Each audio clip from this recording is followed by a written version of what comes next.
Et on va terminer avec, je le disais, Henri Bolilo-Mata. Bonsoir, bienvenue à vous, Monsieur le Président. Merci beaucoup, Monsieur Gaëtan, pour l'invitation. Je suis Monsieur Henri Bolilo-Mata, président de l'organisation des jeunes conscients, Force d'Avenir Congolais. En abrégé, on dit OJCFAC en sigle. Ah, c'est quand même long, hein? Vraiment. Oui, d'accord. Souffrez un peu de ça. Mais merci beaucoup, c'est pas grave. L'OJCFAC, c'est beaucoup plus simplifié par vous. Oui. Vous préparez une grande conférence, justement, à laquelle vous allez faire intervenir un député national, professeur d'université, un intellectuel congolais très apprécié, le professeur Daniel Mbaou. Mais avant que vous nous parliez même de cette conférence, dites-nous un peu, c'est quoi cette ONG? En fait, l'organisation des jeunes conscients Force d'Avenir Congolais, c'est tel que vous l'écoutez. Nous disons, notre pays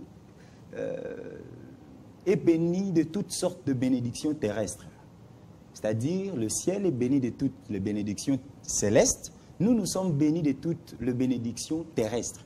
C'est-à-dire, tout ce que le pays a besoin pour leur développement, la RDC possède. Tout ce que le pays du monde. Tout ce que le pays du monde a besoin. Alors, c'est ce que nous avions étudié. Mais quand nous confrontons cette vérité contre la réalité que le pays traverse, donc on ne trouve pas d'explication. Raison pour laquelle, étant jeunes, étant les innovateurs, nous nous sommes dit, non, pourquoi pas réfléchir d'abord autrement, voir est-ce que le pays souffre par manque de matières premières, ou bien par manque de volonté, ou bien par manque de la pensée constructive. Qu'est-ce qui est à la base de notre échec? Vous voyez, raison pour laquelle vous avez initié cette organisation, oui, pour permettre aux jeunes de réfléchir par elles-mêmes. Donc la jeunesse doit réfléchir par elle-même, parce que nous constatons que malgré tout ce que nous possédons, le jeune n'arrive pas à innover. Pourquoi? Parce qu'ils sont un peu enchaînés par les idéologies politiques. Qu'est-ce qui a constitué ce frein-là qui limite les jeunes à pouvoir s'émanciper, à pouvoir être un des vrais acteurs du développement de la RDC, à pouvoir donner des contributions même intellectuelles, des conséquences, je dirais? Faute de repères. Faute de repères, on dit la jeunesse est père faute de repères. Nous n'avons pas de repères. Les gens qui nous prêchent par la parole, ils disent autre chose, mais dans la faisabilité, ils font autre chose. Vous voyez, j'aime dire, un père soulard ne peut pas interdire de l'alcool à son enfant que par la parole. Il doit rentrer à un moment donné normal, sans pourtant le consommer. Donc nous voyons que ceux qui sont censés être nos modèles nous inspirent que par des mauvais mots, corruption, détournement, acharnement, on a tout parlé ça. en tout cas au début de cette émission. Quand vous entendiez tous ces débats sur le détournement, dilapidation, accusation, à tout moment. Oui. Voilà, vous allez parler de ça aussi dans la conférence? Oui, nous allons toucher tout ça. Pour dire à la jeunesse que voilà, nous devons nous-mêmes être responsables de choisir un avenir que nous voulons. Nos pères ont choisi la légèreté. Ils ont choisi l'indiscipline. Ils ont choisi, je dirais, au-delà, au lieu qu'ils choisissent la liberté, ils ont choisi le libertinage. Donc chacun fait sa loi comme il veut. Donc chacun est chef, chacun est plus intelligent, chacun est plus fort, nous le voyons. Alors que nous sommes dans une république, dans une nation, à un moment donné, chacun met un peu ses forces à côté pour qu'on cherche la symbiosité, la cohérence. Chacun met ses égos de côté. Ses égos de côté. Oui. Pour que l'on voit l'avenir de la même manière. C'est ce qui a fait que l'Europe soit Europe aujourd'hui. C'est ce qui fait que le Russe, malgré tout le comportement de Vladimir Poutine, mais les Russes se mettent ensemble parce qu'ils savent que leur nation est combattue et ils doivent se mettre ensemble pour qu'ils soient forts. On va maintenant nous afficher votre visuel que vous nous avez amené, celui de la conférence. C'est pour demain déjà. Demain la conférence, le thème c'est la jeunesse congolaise face à son avenir. Il y a la photo de Daniel Mbaou qui est là, à côté de vous deux. Vous paraissez en tout cas très bien, vous êtes élégants vous deux là sur la photo. Dites-nous un peu cette conférence. Vous allez parler de tout ce problème que vous venez d'évoquer? Absolument, nous voulons que la jeunesse soit responsable de son avenir. Le Congo que nous avons aujourd'hui, c'est le résultat du choix de la jeunesse du passé. Alors, si nous voulons avoir un nouveau Congo, il nous faudrait changer les modes de pensée. Albert Einstein a dit qu'on ne peut pas vouloir régler un problème avec la même pensée qui a causé ces problèmes. Vous voyez? Donc les mêmes causes produisent les mêmes effets. Absolument. Nous voulons alors que la jeunesse soit responsable, qu'il soit éclairé. Raison pour laquelle nous avons invité l'honorable Daniel Mbao dans sa casquette de professeur, étant scientifique, pour que nous puissions ensemble analyser les faits, étant le jeune qui aspire à ce que nous ayons un Congo nouveau, un Congo discipliné, un Congo prometteur, parce qu'aujourd'hui, la jeunesse est dans l'incertitude totale. Nous ne connaissons pas là où nous allons. Alors sur ce, on veut vraiment que tout jeune qui pense que le Congo peut changer, qu'on peut avoir une société épanouie, où tout le monde se retrouvera, alors ils sont invités. C'est une conférence de sanctification juridique, de purification mentale, de désenvoûtement idéologique. C'est-à-dire toute le chaîne qui bloque la jeunesse pour que la jeunesse ne pense pas par elle-même sera brisée. Je connais le professeur Daniel Mbao, c'est un homme qui parle bien. Pourquoi son choix d'abord? Pourquoi pas un autre professeur d'université, ancien député national, en raison de sa jeunesse aussi, que vous l'avez choisi? Absolument, il s'est distingué de sa génération, c'est un homme de valeur. Le professeur m'a enseigné l'histoire des droits, j'ai trouvé en lui l'idéal, c'est ce qui m'a poussé à dire non, si moi j'ai compris cet idéal qui est dans cet homme, si alors les autres jeunes peuvent le comprendre, je peux espérer un nouveau Congo. Parce qu'il m'a enseigné qu'au-delà de ta région, au-delà du tribalisme, il y a un idéal. L'idéal, c'est que si nous décidons de devenir forts, nous pouvons le devenir. Mais seulement si on peut se mettre ensemble. Donc la jeunesse doit être responsable.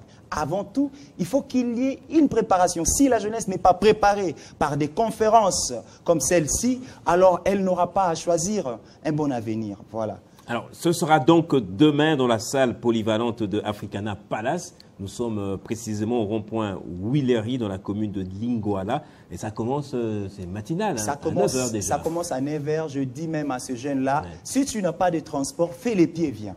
C'est une opportunité pour que des questions que tu te poses sur les pays... Donc, il y a plus à gagner que de se donner des excuses de transport, absolument. Fais même les pieds. Si déjà dans ta vie, tu as bu de l'eau et puis tu as jeté une bouteille en cours de route et tu as pensé que c'était normal, viens. Ce sont des problèmes comme ça que nous allons voir parce que moi, je me suis découvert par le professeur. J'ai vu mes fautes. J'ai vu là où j'étais aussi complice à la destruction de ma nation. Raison pour laquelle j'aimerais que ces jeunes-là viennent pour qu'ils se découvrent aussi.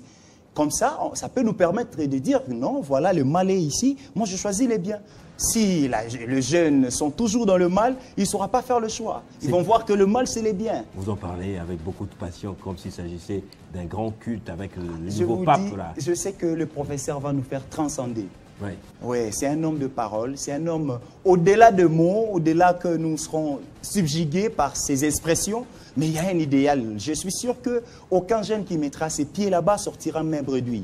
Nous sortirons remplis de connaissances, remplis de conscience, ce qui est le premier moteur du développement de la jeunesse. Quels seront les temps forts de cette conférence? Et vous avez un peu effleuré cela, les résultats attendus. Mais à quel moment vous diriez que non, voilà, cette conférence a réussi? Nous allons le constater par des questions que les jeunes vont poser. Ouais. Et c'est partant de ces questions que nous avons sauvé, la matière a été bien assimilée. Ouais. Donc voilà, ce que nous voulons, ce n'est pas vraiment de l'ampleur comme on veut que ces jeunes-là qui vont quitter sa maison pour venir à cette conférence, au lieu qu'il aille prendre de la boisson, il vient pour écouter, qu'il sort rempli, qu'il se dise que le Congo peut compter sur lui. C'est possible. Même si il est de la famille pauvre, avec le professeur, c'est la méritocratie, c'est ta conscience, c'est ta pertinence, ce sont tes capacités, tes bagages intellectuels, tout ce que tu possèdes là, c'est ce que le pays a. Nous voulons un Congo nouveau, un Congo discipliné. Parce qu'aujourd'hui, on nous prend à la légèreté, à la légère plutôt. Alors, les autres pays ne nous considèrent pas. Vous misez le tout pour le tout sur la jeunesse. Constant Mutamba, qui est un peu incriminé par la justice pour avoir supposément détourné des fonds publics. Vous qui comptez beaucoup sur cette jeunesse, quel est votre commentaire par rapport à cette affaire? En tant que juriste aussi, apparemment, j'ai constaté. Déjà, on a raté de lui empoisonner parce qu'il dérangeait, parce qu'il a amené un nouveau vent. Donc la jeunesse soutient Constant Moutamba? Absolument. Nous le soutenons. Oui, il a amené un nouveau vent. Ouais. Nous tous, nous avons trouvé un repère aussi. Donc, nous avons dit cet homme, sa manière de faire est différente que de ses papas. Et ça les a dérangés. C'est une génération, Constant Moutamba une autre. Si ils vont prendre cette affaire à la légère, ça peut créer un conflit de génération. Parce qu'ils ont échoué, alors ils veulent aussi que la jeunesse échoue dans l'échec. En salissant Moutamba. En salissant Moutamba. Ils ont provoqué, ils ont fabriqué ça. On connaît notre politique. On connaît comment on monte des scénarios de toutes pièces. On connaît tout ça. Mais si cette histoire est vraie, nous supposons qu'il y a une justice. Mais si ce n'est pas vrai, ils doivent le savoir que la jeunesse congolaise occupe 75% de la population. Ils sont forts, mais ils n'ont pas bien géré ces pays. Pourquoi? Ils ont bien étudié, dans les meilleures conditions. Ils ont étudié avec des bourses de ces pays, par des Belges. Ils sont très bien formés. Mais regardez les résultats de la formation authentique qu'ils ont réussi. Ils n'ont rien produit. Ils n'ont rien produit. Ils s'en prennent comme ça, Constant Moutamba qui a étudié à l'UPC, qui a souffert dans des conditions quinoises que nous connaissons. Dès 1960 que les Belges ont remis la gestion de la République à nos papas. Ils ont produit combien déjà dans le budget national? Même pas 65 milliards. C'est un échec lamentable sans définition.